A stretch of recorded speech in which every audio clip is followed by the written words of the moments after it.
உங்களுக்கு ரியல் லைஃப்ல எப்படி மழை பிடிக்குமா பிடிக்காதா? பிடிக்கும். மழையை பிடிக்காத யார்? ஓகே, என்ன ஏதாச்சும் ரொட்டீன் தான் இருக்குமா உங்களுக்கு? மழை பெஞ்சா பஜ்ஜி எனக்குலாம் மழை பெஞ்சா பஜ்ஜி சாப்பிடணும். சின்ன வயசுல இருந்துச்சு. இப்போ வந்து லைஃப் போகிற போக்கில் அந்த மாதிரி இல்லை லைஃபு.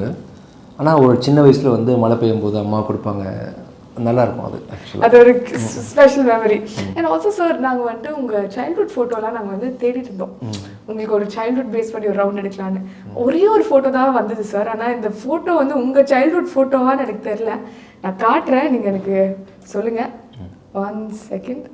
அப்போ தான் நானே தான். உங்கள் ஃபோட்டோ தானே? இந்த ஒரே ஒரு ஃபோட்டோ மட்டும் தான் இன்டர்நெட்லேயே இருக்குது, உங்கள் சைல்ட்ஹுட் ஃபோட்டோ.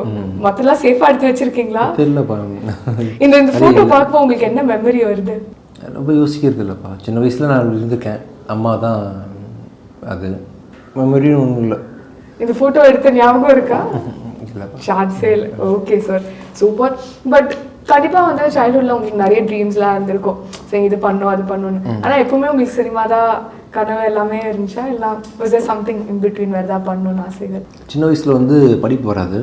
ஏன்னா படிக்கிற பசங்க எல்லாருக்கும் ரெஸ்பெக்ட் இருக்கும் கிளாஸில். நல்லா படிக்கிறாங்கன்னு சொல்லி உலகமே பாராட்டும், பேர் வாங்கணும். அப்புறம் வந்து படிக்கிறவங்க எப்படி வேலை சேர்ந்து சம்பாதிச்சிருவாங்க, நமக்கு வேலை கிடைக்காது. ஸோ சம்பாதிக்கிறது எப்படி? ஃபைனலி அல்டிமேட்லி உங்களுக்கு எல்லாருக்குமே நோக்கம் என்னவாக இருக்குன்னா ஒரு வேலை சம்பாதிக்கணும். கண்டிப்பாக. இது இல்லாமல் வந்து நான் 12 கிளாஸ் படிக்கும்போது தியாகியாக போகிறேன்னு சொல்லிட்டு யாரும் சொல்ல மாட்டாங்க. அது மாதிரி ஜஸ்ட் சம்பாதிக்கிறதுக்கு என்ன பண்ணுறது யோசிச்சுட்டு இருக்கும்போது ஐ தாட் நான் கம்போஸ் பண்ணுற டேலண்ட் வந்து ரேர் டேலண்ட்டுன்னு நினச்சிக்கிட்டேன். ஆக்சுவலாக ரொம்ப ரேர். அதுவும் திருநெல்வேலியில் வந்து நடித்தவங்க நிறைய பேர் இருக்காங்க, டான்ஸ் ஆனவங்க இருக்காங்க. ஓன் டியூன் கம்போசிஷன் சொல்லிட்டு யாரும் பண்ண நான் கேள்விப்படல. நான் கூட்டடிச்சு பாடிட்டு ஐ தாட் நான் வந்து இதை வச்சு சம்பாதிச்சிடலாம்னு நினச்சிட்டு சம்பாதிக்கிறதுக்காக சென்னை வந்துட்டேன். அப்போ ஆம்பிஷன் இல்லாமல் நான் சம்பாதிக்கணும். சென்னை வந்த பிறகு மியூசிக் சவுண்ட் இன்ஜினியரிங்கில் பண்ணேன், மியூசிக் பண்ணேன். வீட்டிலலாம் ஓகேவா இருந்தாங்களா நீங்கள் ஊர்லேருந்து சென்னை வரணும் அதுக்காகன்னு சொன்னப்போ? அம்மாவுக்கு விவரம் பார்த்தாது ஆக்சுவலாக. ஓகே. கைட் பண்ணுறதுக்கும் நோட் சொல்கிறதுக்கு எஸ் சொல்கிறதுக்கும் கூட அவங்களுக்கு தெரியாது.